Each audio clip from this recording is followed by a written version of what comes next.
आलोक सेठ जी भदोही से। राधा श्री हरिवंश। जय श्री राधा वल्लभ श्री हरिवंश महाराज जी, आपके चरणों में कोटि कोटि प्रणाम। गुरुदेव, मैं सोने चांदी की दुकान में एक कारीगर के रूप में कार्यरत हूँ। पहले तो ऐसा नहीं होता था, लेकिन अब 1 साल से यूट्यूब के माध्यम से भजन का स्वाध्याय हुआ, तब पता चला कि ये कार्य गलत है। जब तक कोई किसी भगवान की मूर्ति को चाहे सोने या चांदी का हो, जब साफ कराने या बेचने लाता है, गलाने के लिए कहता है, तो मन बहुत दुखी एवं विचलित होने लगता है। क्या किया जाए महाराज जी ऐसे में, क्योंकि अभी घर की आर्थिक स्थिति को भी देखना है।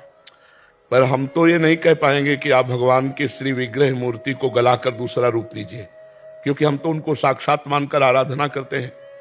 वो कैसे लोग हैं जो अपने भगवान को बेच देते हैं, अपने भगवान को गलाने के लिए ले जाते हैं, चाहे वो स्वर्ण के किसी भी धातु के। जब हमने एक बार भगवान का रूप दे दिया उनको, तो ऐसा हम नहीं कर सकते, और इसके लिए हम अनुमति भी नहीं दे सकते। अब जीवन उपार्जन के लिए आपके तो आप वो देखो, लेकिन हम अनुमति नहीं दे सकते, ना आदेश कर सकते हैं, क्योंकि भगवान का विग्रह तो भगवान का ही है ना। मान लो इतना बड़ा है, लेकिन ऐसे कि तो हम देख रहे हैं ना श्री कृष्ण है। अब हम कैसे उनका अमंगल सोच सकते हैं कि हम आग में तपा के गला दें, या ऐसा हम नहीं कर सकते। हम एक उपासक हैं, हम अपने उपास्य देव की चाहे जितनी मूर्तियां हों, हम ऐसा करने का नहीं कह सकते, बिल्कुल नहीं कह सकते, और ऐसा नहीं होना चाहिए, ऐसा नहीं होना चाहिए।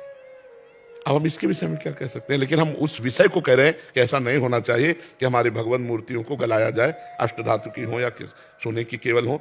वो कैसे लोग हैं निर्दयी हृदय, जिन्होंने अभी तक पूजा में रखा, अब उनको बेच दिया। और वो कैसे हृदय हैं जो भगवान के उस रूप को गलाते, फिर तभी हानि होती है, अपराध लगता है, तभी भी पूरी की पूरी दुकान बर्बाद हो जाती है। आग लग गई, चोरी कर ले गए, या कोई घटना घट गई, ये अपराध है, ऐसा नहीं होना चाहिए।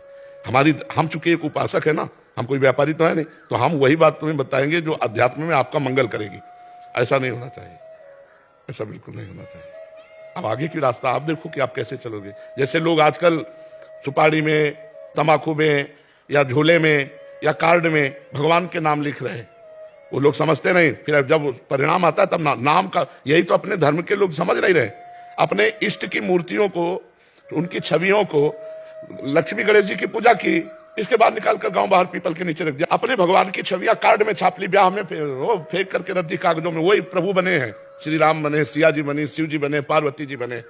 झोला में भगवान का नाम, भगवान के रूप छाप दिए बैग में, और झोला का काम झोले जैसा है, उसमें चाहे जूते रख लो, चाहे कपड़े रख लो, सब रख लो, और उसी में भगवान का नाम लिखा, उसी में जूते। हमारा कहा सनातन धर्म रह गया। अरे सामने लिख दिया जाए राम, और हमसे कहा जाए तलवार की नहीं तो पैर रखो, तो गर्दन उड़वाना पसंद करेंगे, पैर रखना पसंद नहीं करेंगे। और ईंट में लिख दिया, ईंट में नाम लिख दिए भगवान के, और वही लेटरिंग में लग रहे हैं, वही बाथरूम में लग रहे हैं। कहाँ? इसलिए बुद्धि भ्रष्ट होती चली जा रही। कहाँ लोग समझ पा रहे हैं कि अपराध बन रहे हैं। तभी तो